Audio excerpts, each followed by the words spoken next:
This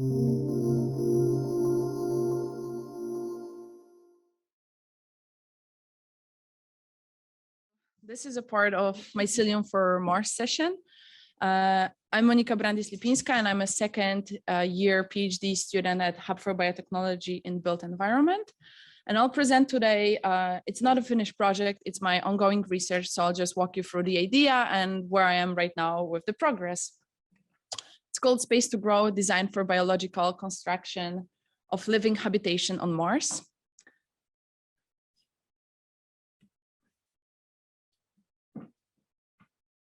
And it doesn't work. Can change slides. Okay, did it change? Okay.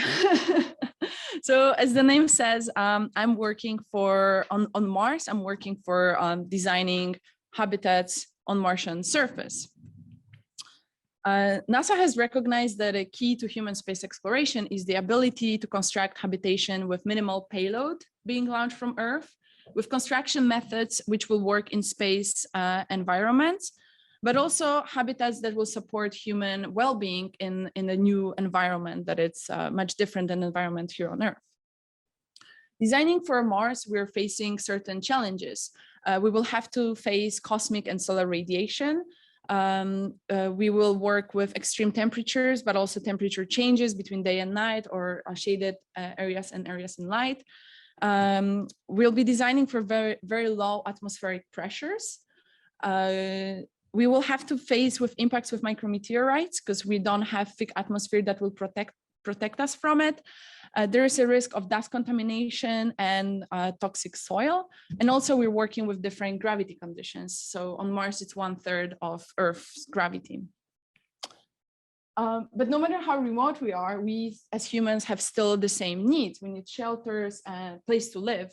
We need oxygen, right pressure, right temperature, non-toxic environment, and correct microbiome. We need power, heat, and light. We will also need water, food, clothing, and waste management systems. For our proper psychological well-being, we will need proper sensory stimulation and circadian rhythm. And also we have this inner sense of biophilia that we tend to like to be around nature. We might deal with nature or social nostalgia, and we have this need for social interaction. So all of these things we will have to take into considerations when designing for Mars, but also for Moon and in general space habitats. So the traditional method of creating habitats in space is to bring the habitat with the astronauts, whether they live in the lunar module or on the board of International Space Station. But because of the huge economy and energy costs, this approach may not be the ideal one because it caused the upmass and resupply problems. And it's becoming even more challenging when it comes to Martian missions, where due to the distance from Earth, cost of transportation is drastically higher. So the other approach is in situ resource utilization, which is basically use of local resources on the lunar surface. That could be lunar regolith. On Martian surface, we have Martian regolith, or we can also use ice for construction of the habitats. This approach requires fewer building materials that has to be brought from Earth. But most of the time, it also needs extensive infrastructure preparations and heavy-duty robotic operations to construct the habitat, to process the regolith, to put it all together. So in the end, it may also affect the upmass of the things that we have to bring with us. So there's clearly a need for additional alternative approach, which would respond to all of these challenges and not replace the other strategies, but rather add to the palette of space architectural solutions. And the solution that could be the technology that will solve it is the technology right in front of us, the technology called life. So I had a chance during my studies at International Space University to do internships at NASA Ames Research Center, where I joined Lynn Rothschild Astrobiology Lab. As the only architect in the team, I joined the project, which was basically about growing buildings directly at destination. So Lynn Labs is developing this idea of using life as technology. We use organisms for material production here on Earth. We use sheep for wool, we use trees for wood, and so on. But when it comes to space, we're not going to take sheep or trees or anything like that. So the idea is that instead, we're going to take something like Bacillus subtilis, which is extremely hardy spore-forming microbe, and engineer it using the tools of synthetic biology to create these materials like wood, wool, metals, and whatever we need for space habitats. And that's where from the idea of growing the whole habitat comes from. With the use of biomaterials, we could literally grow structures at destination. So imagine a seed that contains all of the necessary information needed to grow a desired structure. With the use of engineered living materials, it could be possible to create structures that would be capable of responding dynamically to their environment, and also capable of maintaining and healing themselves. And the material, the biomaterial that the project that I joined called myco-architecture proposes is mycelium. Mycelium, it's like when we have a tree, the apple is a fruit of the tree. The mushroom, it's a fruit body of the fungi. And mycelium, it's a vegetative part of the mycelium, the branching thread-like hyphae. The way how it works is that mycelium secretes the enzymes that dissolves its food and bond with the substrate at the cellular level. And then the inoculated matter can be formed into any shape, put it into the form, and after a certain growth period, it creates structural components. There's all sorts of advantages of using it on Earth. It's inexpensive, it's lightweight, but very solid. It has very good insulation and fire resistance properties. It's sustainable, compostable, and potentially self-healing. And many of these advantages could also be true for the use of the mycelium as a building material off-planet. So the NASA's approach is that mycelium would be growing in the sealed deployable shell, where the shell acts as a vapor barrier, and it will be deployed by releasing some kind of lightweight scaffold or being inflated, and then supplied at destination, supplied with water and heated.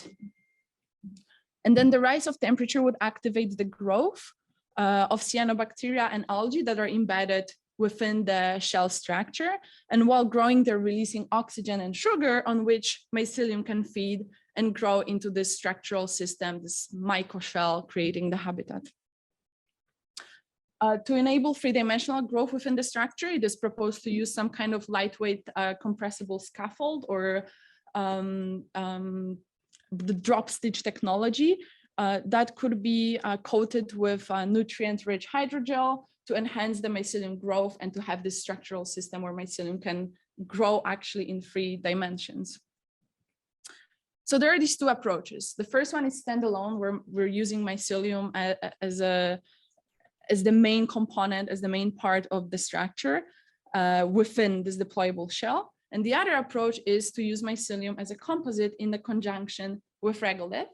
And that's what I'm investigating with my PhD research. So I'm trying to see if it's possible to use mycelium to reinforce regolith or any kind of inorganic soil to bind it together, to use mycelium as a binder, so it holds it together and we don't need any additional polymers or nanoparticles that we have to bring from Earth to process the regolith for 3D printing or solar sintering. But here the biology, the life would do the work for us. So similarly to the roots holding the Earth or geotextile reinforcing the structures following the principles of geotechnical engineering. So my aim is to develop the biofabrication strategy for stabilizing the regolith using mycelium to construct inhabitable structures.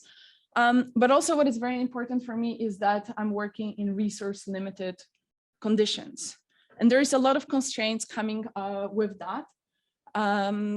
we have to think about the work and energy that is needed for construction. So that's basically a resource, the energy that we have. Mass brought from Earth, flexibility, so how to make a habitat that we can adapt according to the needs of astronauts or needs of the mission. We need to think about planetary protection, because we cannot just bring whatever life we want to another planet and contaminate it. About the long lifespan and reliability of the material. So again, that we don't have to do it again and again, but it's more reliable.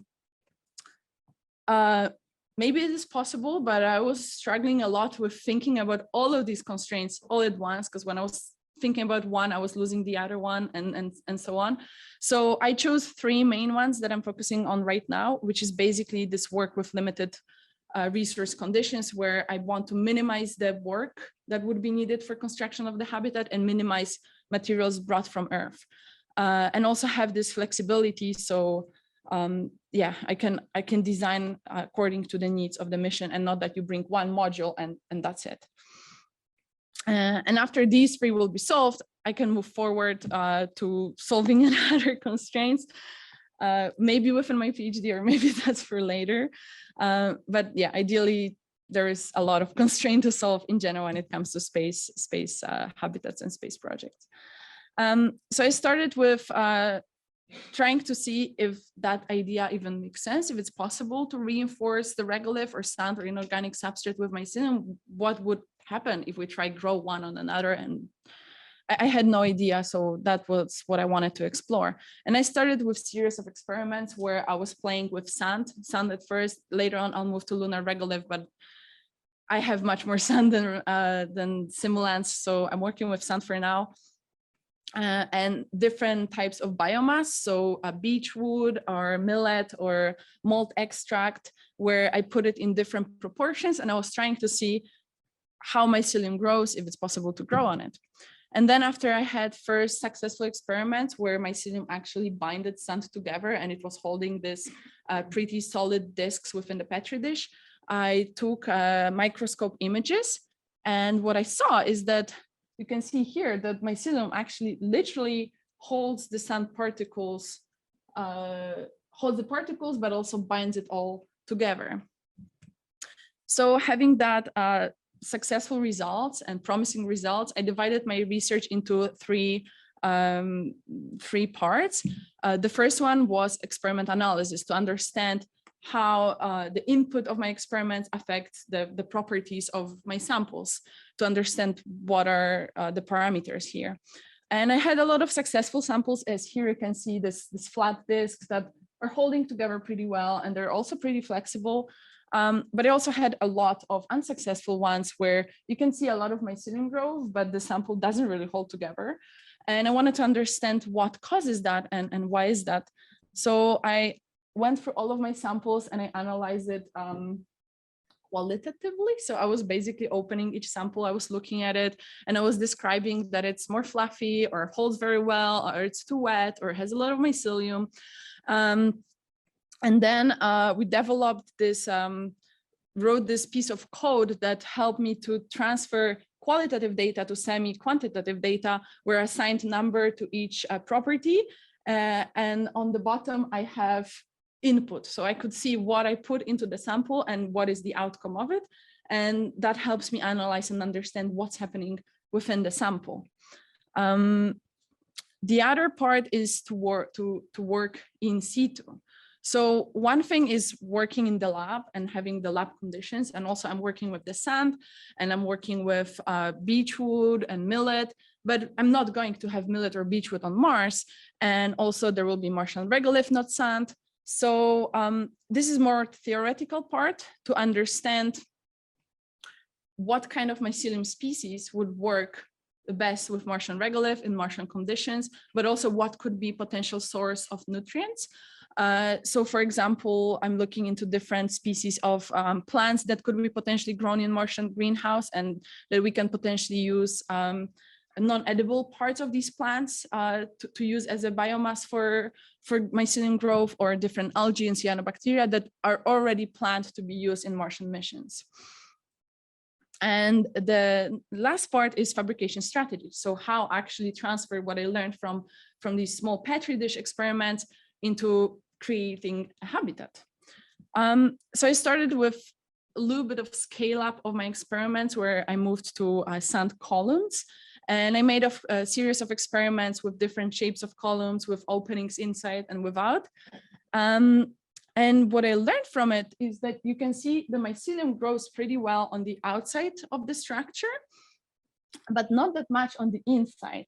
And again, I did microscope images to understand if there is mycelium growth inside or there is not at all. I wanted to understand what's happening in there.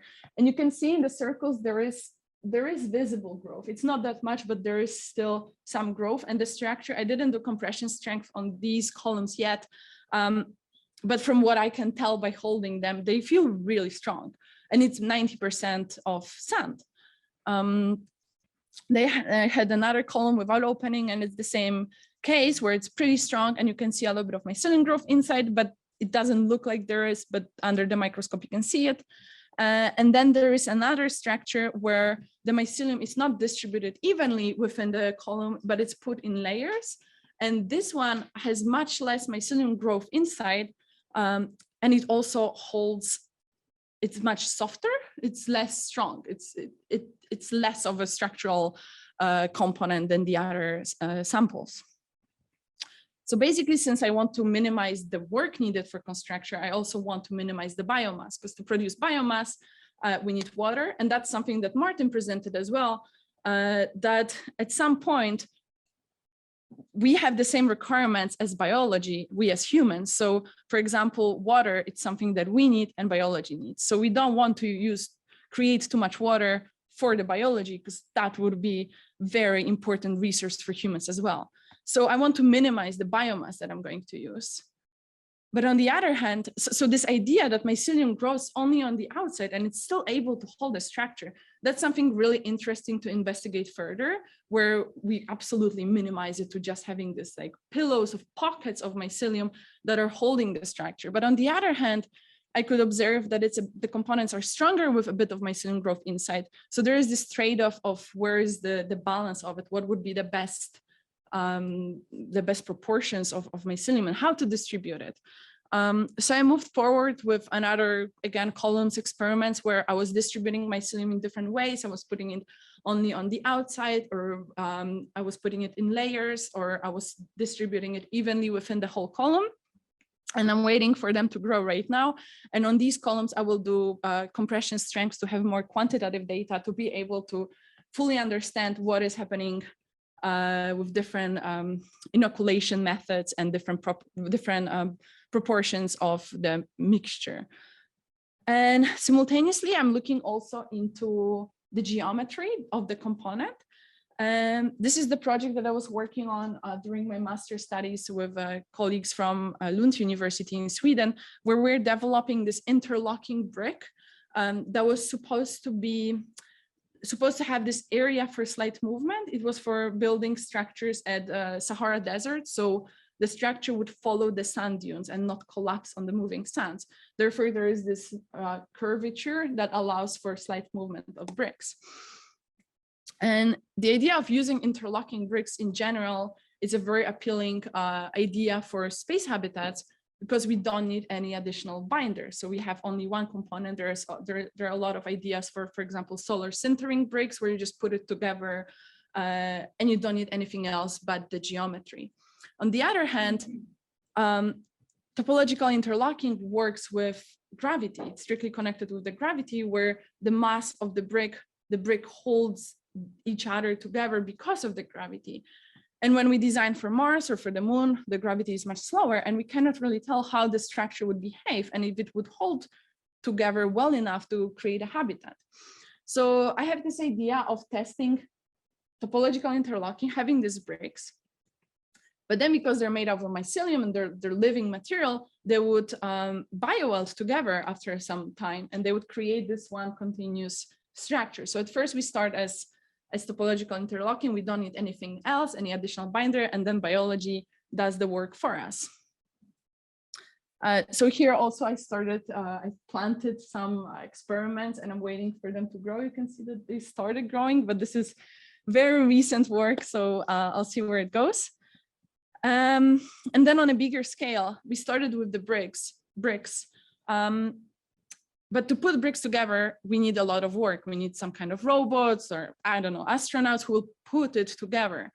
But we want to minimize the work, we minimize the energy. So I'm looking into developing geometry in the way that instead of putting it, we would be pouring it. So instead of having bricks, it could be some kind of construction seed where the geometry is just pre-grown, put together, and like we have this aggregate systems where they stack together, grow together, and we have the habitat built and grown for us. And I want to circle back to the first initial idea of living habitations and growing buildings. After we will learn how to construct using mycelium and how to build Martian habitats using biology, there are all sorts of possibilities. So mycelium, for example, could be bioengineered to perform different functions and having different properties. So for example, here, our goal would be to keep humans healthy in the habitat. And then it leads to the requirement that we need radiation protection, which leads to the function that, for example, this material should have UV radiation absorption potential.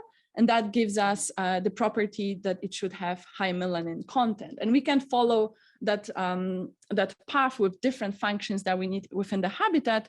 And in the end, move from having this habitat where you have habitat shell on the outside and life support systems on the inside towards having this living habitation system where mycelium, but also different biological materials are working together and performing different functions and living together with astronauts on other planets. Thank you. And I'm happy to take questions, but I think I ran out of the time. So maybe we can go forward with the next presentation and then we can answer questions together for the whole mycelium session, and then through the break also we can talk further. So the next presentation would be by Niina Hyry.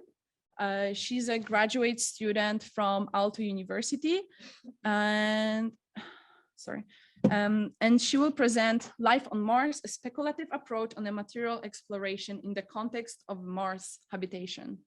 Welcome, Niina.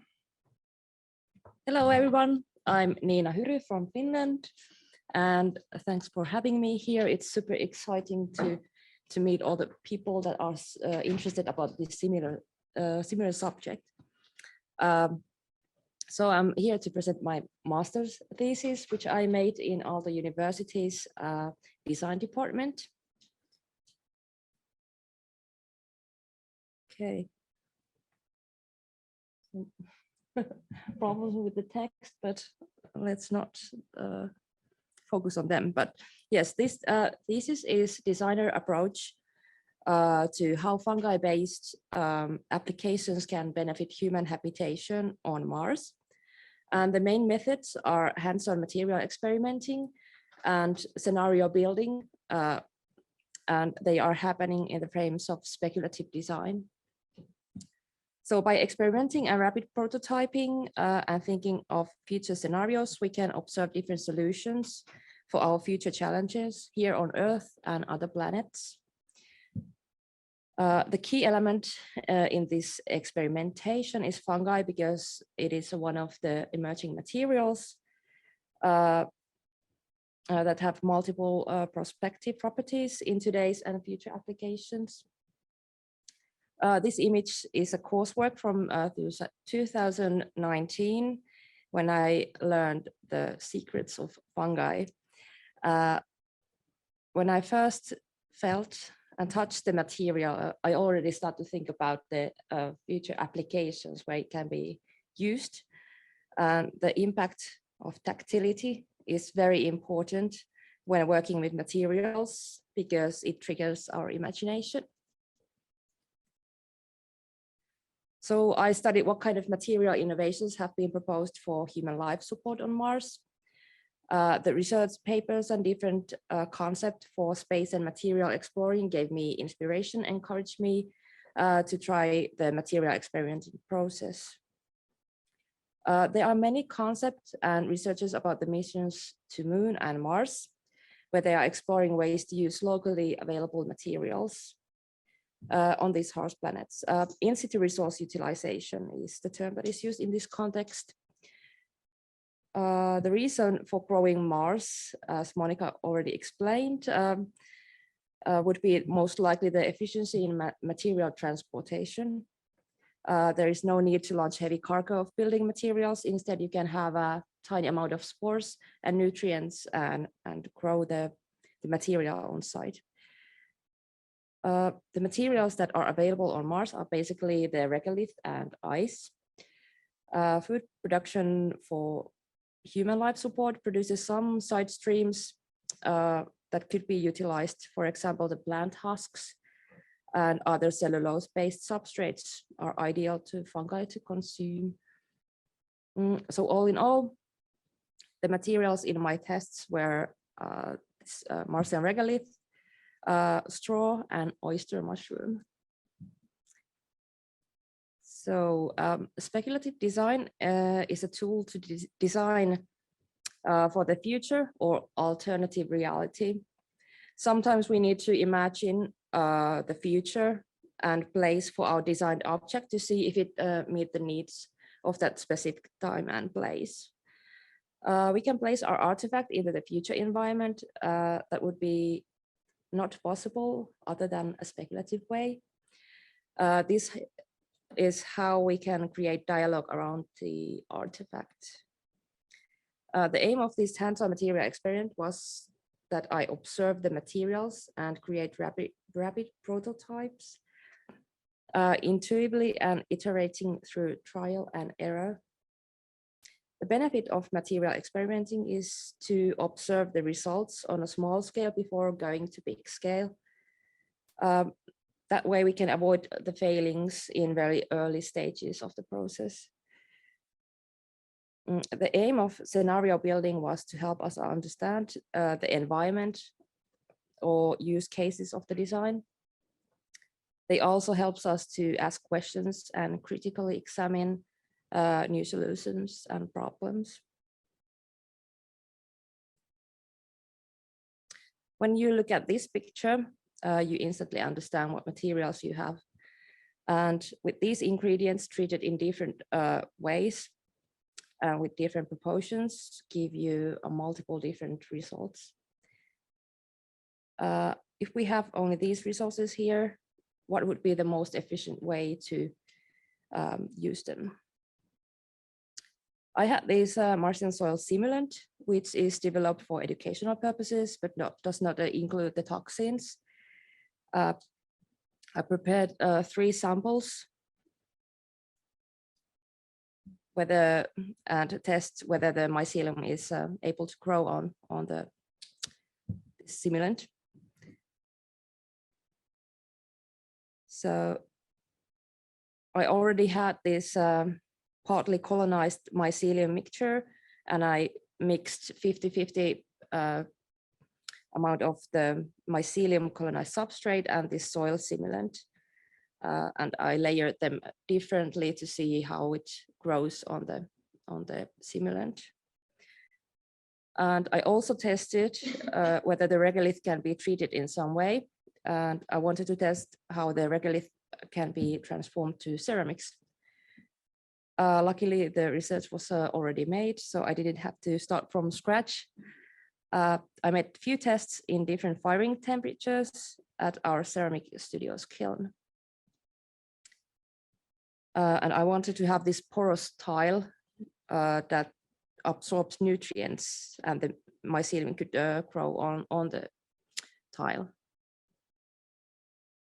So these are the models of the artifacts which I was aiming for. The left one is a Martian tile with injected nutrients, and the mycelium is growing on the surface. The middle one is mixing all the ingredients together, and the right hand side is a kind of sandwich structure that is combining these 2 previous ideas. So 2 of these 3 artifacts were successful. The the Martian tile didn't show any traces of growth of the mycelium, as it dried out very quickly. But as you can see on the right-hand side, it is done in a kind of similar way, and the mycelium is very interested of the tile. It's the white fluff that it's growing on the tile. And the middle one is mixing all of the materials together. It's very brittle, but very lightweight, this kind of material. So now when I have these materials, I can test how they would work in an intended environment and what would be its evolution in a long term. So then I created scenarios. The ideas for scenario building can be found from the future forecasting, megatrends, and emerging technologies. On these scenarios, I reflected the challenges of human habitation on Mars and mixed the emerging technologies and materials into equation and placed them in the different time frame. This picture here is a Morose cone diagram. It helps us to visualize where in the time frame the event takes place, and is it on a probable or impossible scale.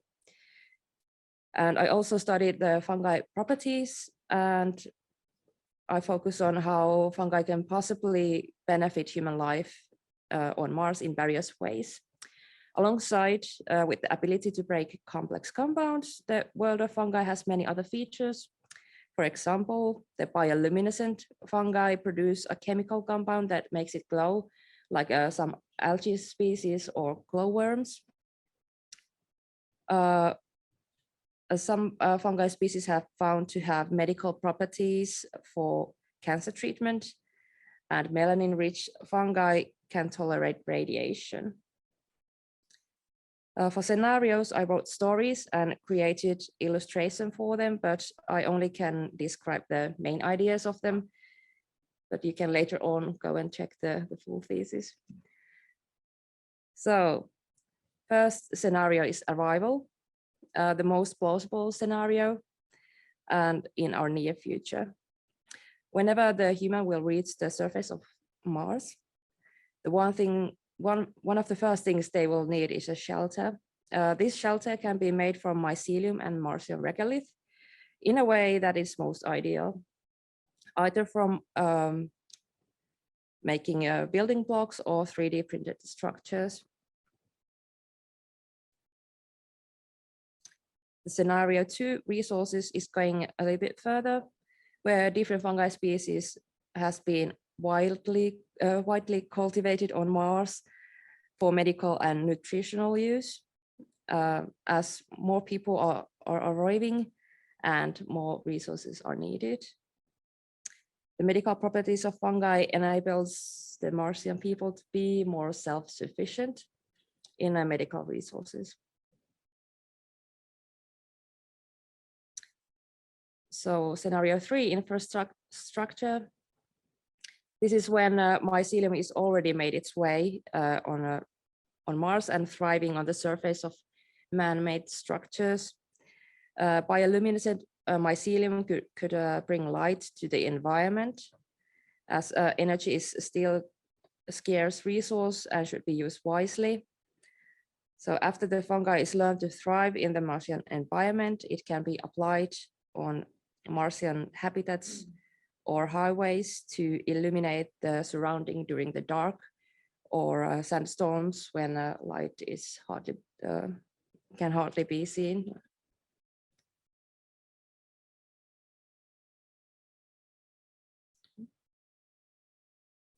The scenario 4 is adapting. In this scenario, we are far future and stepping into the edge of impossible future. By years of exploring genome editing technology, scientists have been able to mimic fungi ability to protect itself against cosmic UV rays through a process called radiosynthesis. People are now able to protect themselves against radiation permanently. The DNA edit causes the outer skin layer to become UV protective layer. After that, they can move on Mars in deep space with less protective gear.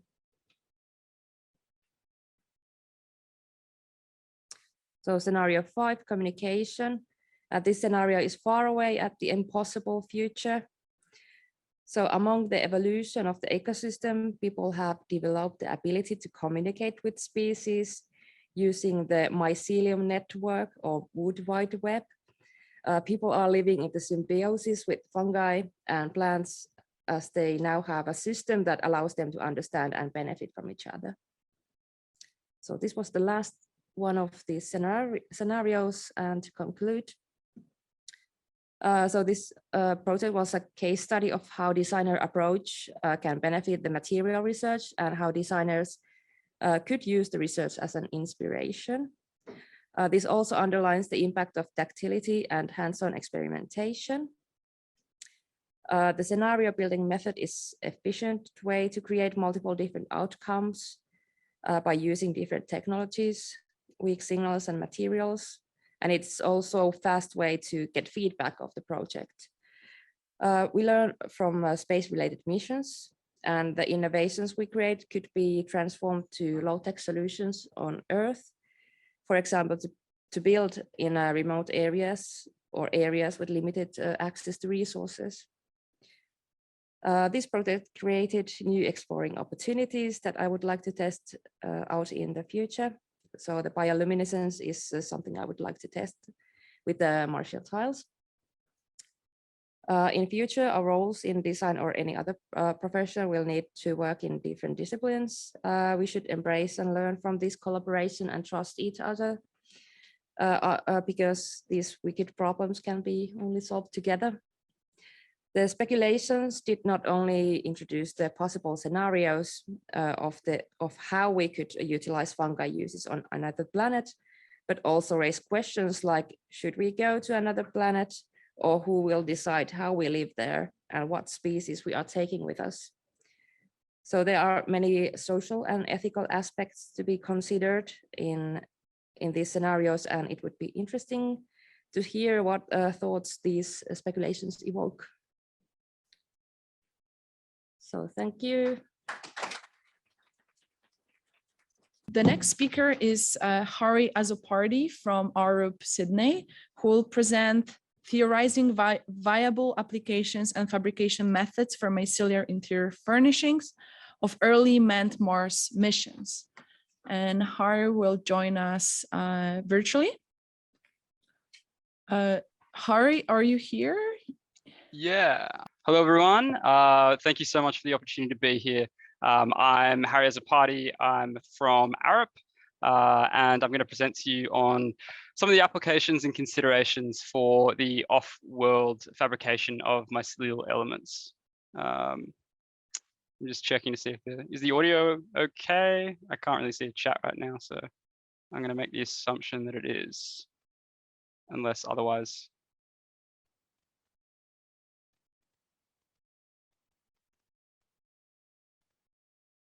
I can see the panelists at the front. If you could wave to me to let me know that the audio is working. Okay, awesome. All right, I'll continue forward. If you, assuming you can hear me, wave if I should continue forward. I can't really tell.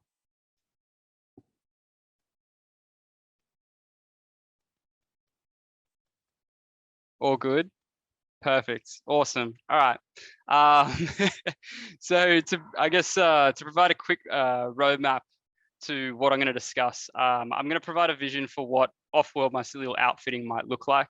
I'm then going to give a context on the big picture of why biofabricated elements and materials, and particularly mycelium, may be profoundly valuable off-world, which has already been addressed by Monika and Niina, as well as how internal furnishing elements might fit into that long-term roadmap. I've then pieced together a simple high-level V1 fabrication process for these components, which highlights some of the key issues and considerations in the space architecture domain. By highlighting these issues, I hope to inspire some research opportunities, which hopefully can help to progress mycelium as a viable biomaterial for transplanetary endeavors, as well as here on Earth. So I'm sure most people in attendance know exactly what mycelium is by now, from the previous talks. But just quickly, mycelium is the root structure of fungi. And there's been a lot of buzz into the potential of integrating mycelium into the built environment because of some of the favorable properties and characteristics it exhibits. Commercial applications are starting to gain traction in the market, with the existing fabrication methods still readily improving from new research. But I must note that material functionality is ultimately dictated by the fabrication process, and there are a number of considerations to ensure adequate structural strength. So I guess we'll start with a vision for what might mycelial elements look like in the off-world domain and move into the why, the how, and the complications. So first, with some help from Search Plus, we've put together a bit of a vision for what this might look like, particularly as internal furnishing elements with limited structural applications, which can be seen here in this render. So why exactly would we look towards mycelium as a means to internally furnish space habitats, and what value does it ultimately bring? And I think to answer that question, we need to start bigger. Where does the primary interest lie in using mycelium? And I think most people already listening understand the utility of growing biomaterials off-world, as they have the potential to lower up mass by enabling the formation of useful components in situ. But additionally, there are avenues to integrate waste streams into this growth process, which put simply serves to maximize resource efficiency within the system's metabolism. So I want to point out that growing components and structures off-world using mycelium as a building block, which Monika has eloquently discussed in her talk, is the subject of a few really awesome NASA studies, including that one by Lynn Rothschild, and ESA studies as well, which were the initial inspiration for this piece of work. And this domain is what I call the big fish. That is figuring out transformative in situ resource utilization technologies that may significantly impact future colonization strategy. But there's a substantial gap between the commercially ready fabrication methods that are being used now and the material properties these products ultimately yield, and those that are required to actualize the big fish.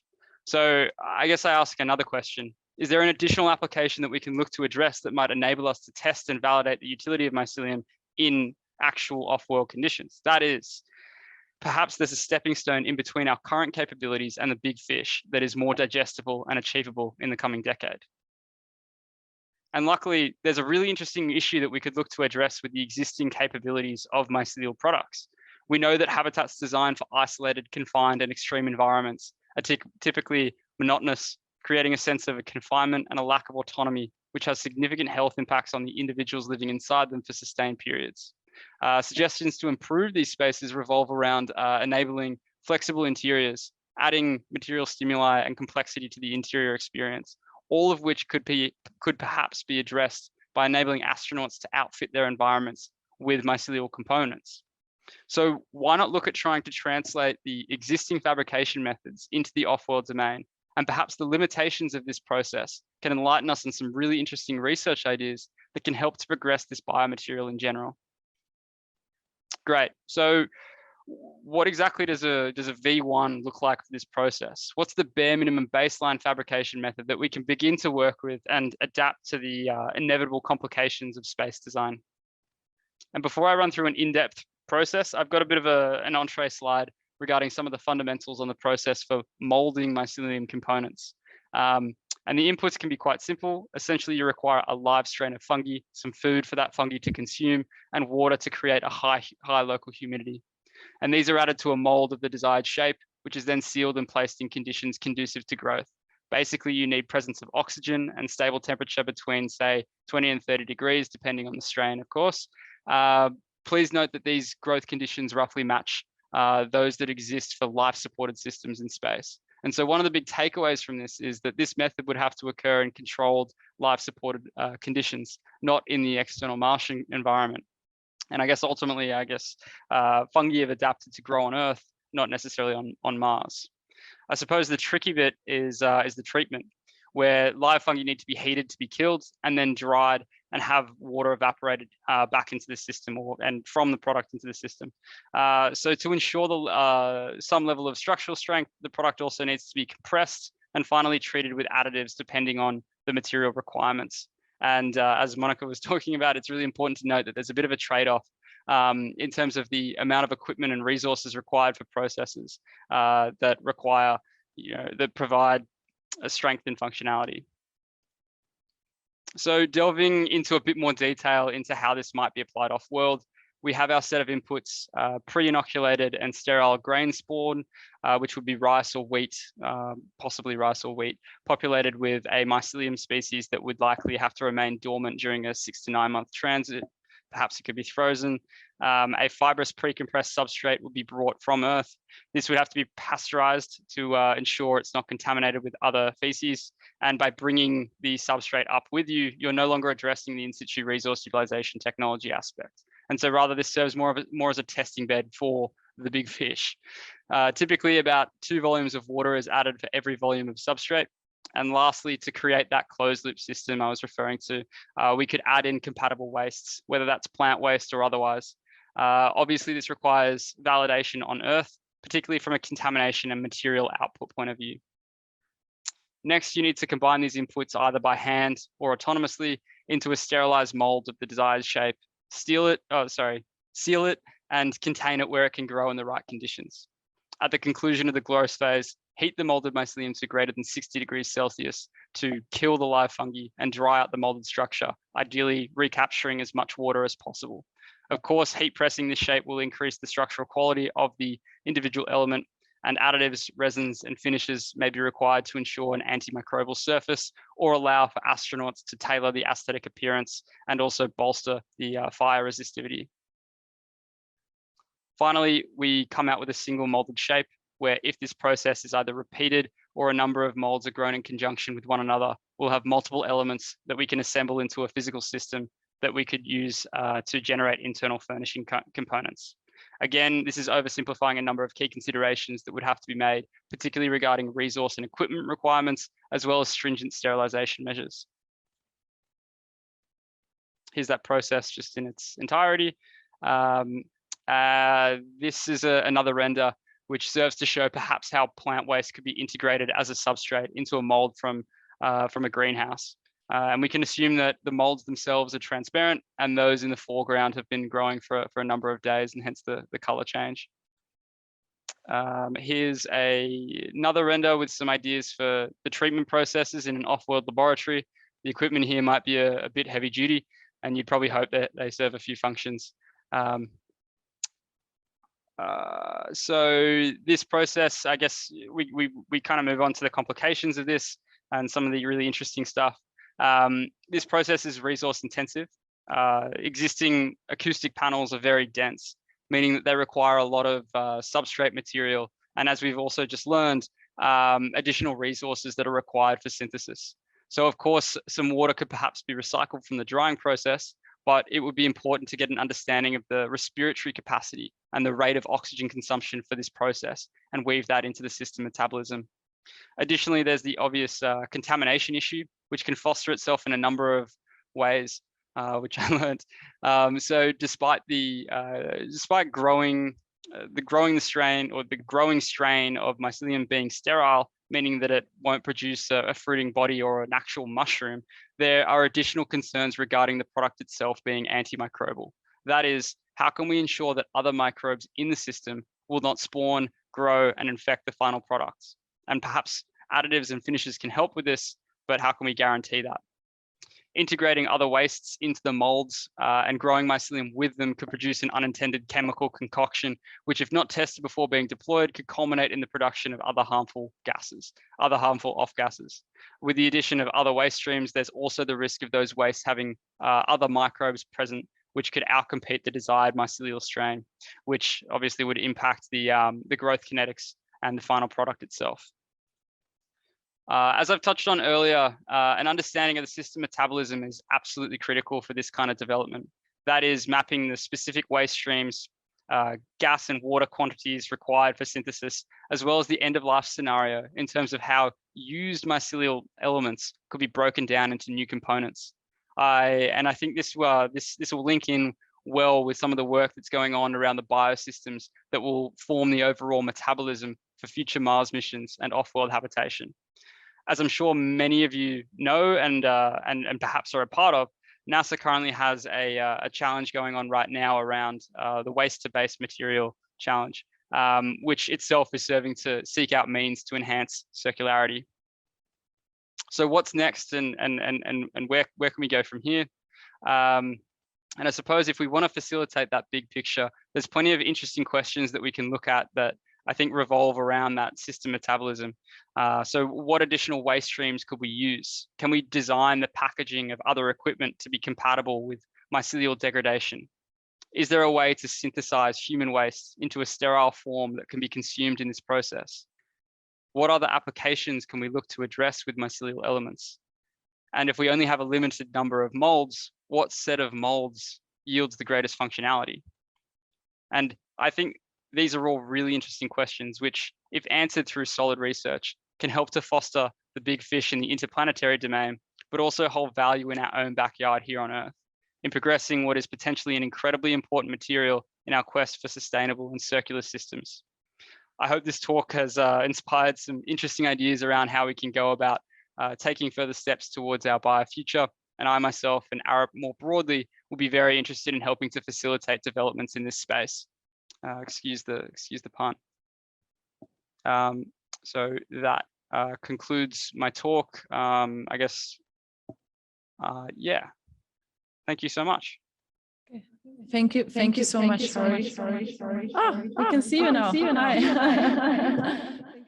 I'm in the dark. Hold So on, Hyry, you have show your thumb if you want to talk, and then I'll put you on. Yeah, okay.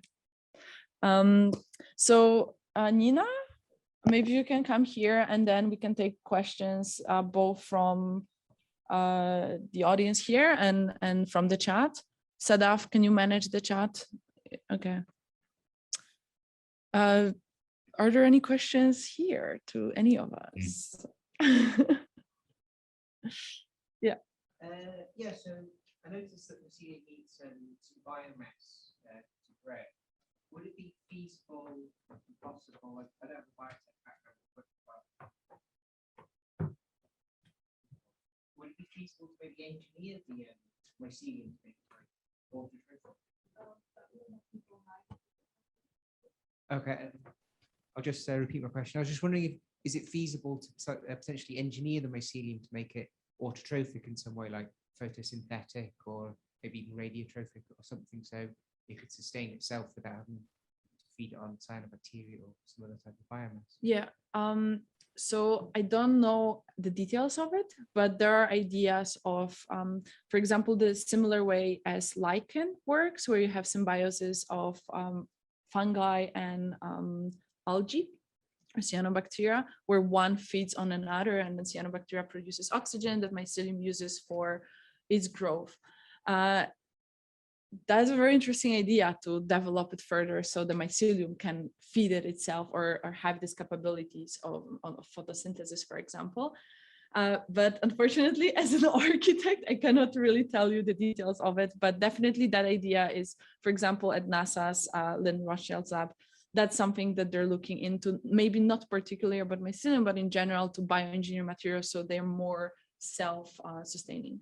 So yeah, something. Thanks, it's really interesting. I don't know, Hyry, if you want to add something, or Niina.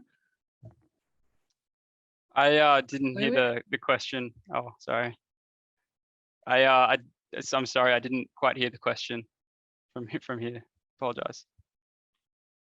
I was just wondering if it was possible to maybe engineer the mycelium to make it phototrophic or radiotrophic, so you wouldn't have to feed it biomass. It could just be sustained off sunlight and CO2. I was wondering if that was feasible.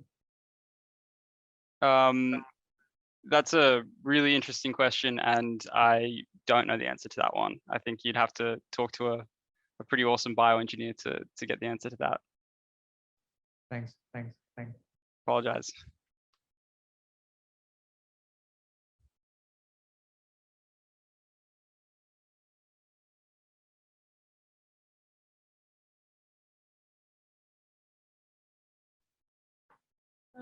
The first question is from Adam. So how are you planning to consider planetary protection? Are there plans to integrate planetary protection into the design, and if so, how? Yeah, so that's one of these aspects that I have in the back of my head. I don't test it right now while performing experiments because I want to learn basically bottom-up approach where I want to see how the components work, and then I will move forward more fabrication strategy for specifically for Mars. Definitely it cannot be grown just like that on Martian surface. It has to be grown in some kind of closed environment, either inflated tent, some kind of closed systems where we don't have we don't have contamination. We don't contaminate Mars, but we also don't have any potential contamination from the Martian surface. So that's something that definitely has to be solved, not only with the work with mycelium, but in general with all of the biological materials. But I don't have a specific idea yet, because it really depends with what kind of fabrication strategy I'll move forward in this project and in general. So for example, when you create, I don't know, small components, then you might close it in a smaller system and then bake it and move it out of the system. If you have more monolithic structures, then you need some bigger enclosed environment, like the NASA's project where the whole habitat from the very beginning, it's one closed shell and the growth happening on the inside. But yeah, I don't have like very specific strategy yet. Niina, do you? I don't think I have anything to add. Okay, Hyry, do you want to answer that? Yep, sorry, I dropped out and just rejoined back in. I missed the question again. I apologize. Do you have any idea? Do you have any idea of how to ensure planetary protection, working with mycelium and biological materials in general? How we can ensure that? Yeah, so I guess from the conversations that I was having with Search Plus, the contamination issue inside, I guess, internal environments and surface habitats, that was even an issue, let alone, I guess, there are documents out from NASA, I think, around like the planetary policies around like biomaterial, and I kind of overlooked them because I tried to focus more on the internal fabrication rather than the external fabrication. But I'll see if I can find that material, and if you reach out to me, I can send that through to you. But those considerations are pretty key and important. Thanks. Any other questions from here? Yeah, Angel. Yeah, I hope everybody can hear me. I'm always very interested to hear from architects these assumptions about how life would be for astronauts and what is needed. Personally, I've lived in the high seas habitats for a 120-day mission in isolation with 5 other people. And what I heard from, I think it was Harry was pointing it out, like we need to be careful with monotonous environments, and environments need to be flexible. Well, the thing is, when you're living in isolation, it's very stressful. Actually, you don't want too much extra stimuli. Mm-hmm. And even more so, did you have a look at the ISS, the interior of the ISS? It's just one jumble of cables and computers and equipment. So I don't think there is really a need for extra stimuli. And actually, what I experienced is the opposite. You almost crave for some Shigeru Ban kind of simplicity and a kind of Zen-like approach to design. So I think there's a bit of a misunderstanding that astronauts living in isolation need to be stimulated to stay happy. Might be the opposite. And the other one is this idea of flexibility. I know that designers and architects they really love that because that's their profession, of course.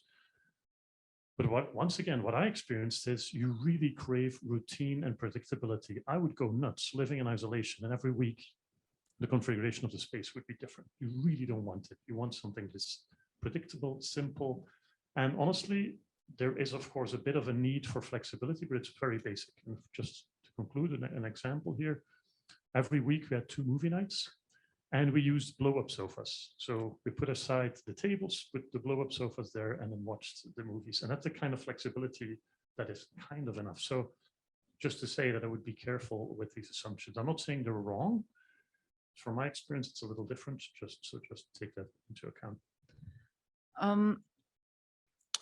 I think what that's a very valuable input, and also like we cannot really have it without experiencing living in space habitat or analog habitat for such a long time.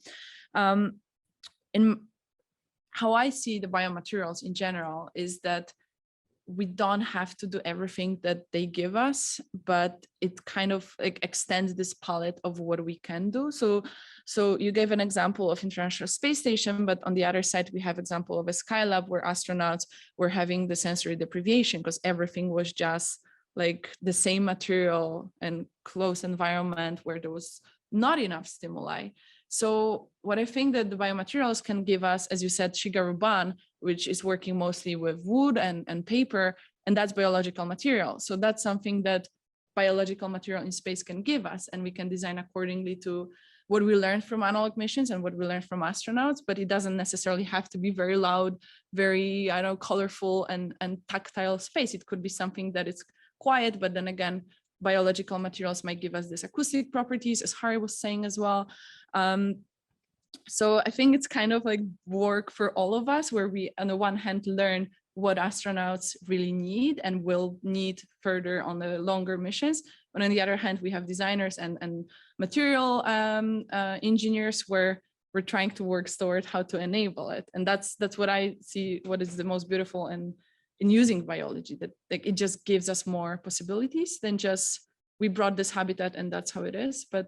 And what I was saying about flexibility, it wasn't about like changing necessarily throughout the missions or from the day to day, but that we can build for the specific missions, this thing. So we have this flexibility in what we can achieve, but not necessarily changing like throughout the day. But yeah, that's super valuable input, because you're right. It's very often said that we need the tactile input or sensory input, and we need more of these things. So yeah, thanks.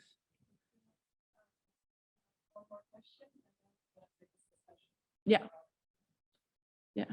So let's take one more. There's a question from Lucas to all the speakers. Given that mycelium research and our overall understanding of the fungi world is still limited and is in its infancy, how would your advancement in mycelium research benefit your work? Is there something you're counting in those fields? Do you work with researchers in those fields? Yeah, sorry.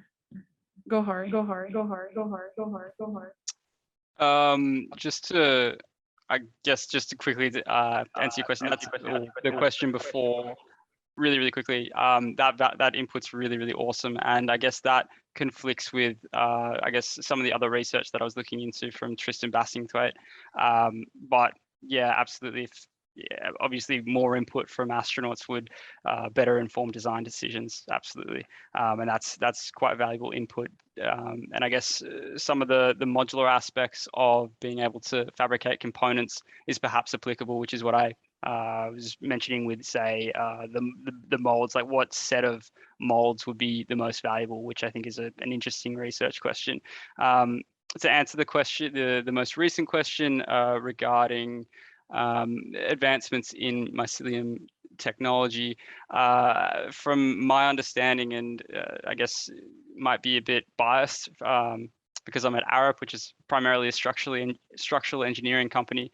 The structural strength of mycelium appears to be the limiting reagent behind, say, fabricating larger components in particular. So for anything with like a high enough surface area to volume ratio, you typically need to aerate that to ensure consistent growth kinetics. So yeah, I suppose methods to go about enhancing the structural strength, and I know that there's some work that's been done by some Arup staff into aligning, I think it's like fibrous structures, so that the synthesis of the mycelial hyphae can align, and that enhances the structural strength. But that's, I guess, the extent of my knowledge. I'm not a mycologist, so I can't continue to give any further insights on what those research fields might be. Yeah, thanks. Niina, do you have something to add? to how the advancements of the fungi research would help with your work? Well, it depends like what kind of research there is done. So as I already like explained in the presentation, that we need to kind of collaborate together with different scientists and professionals to kind of understand how the material behaves, or the mycelium behaves, and how we can develop it further. So Yeah, I think your talk especially showed us this bigger, further scale of where we can go and how much there is still to be done. And you just showed this overview of all of the possibilities that mycelium research and development and fungi research can give us. So yes, that was really great. Thank you so much, both of you, Niina and Hyry, for your talks.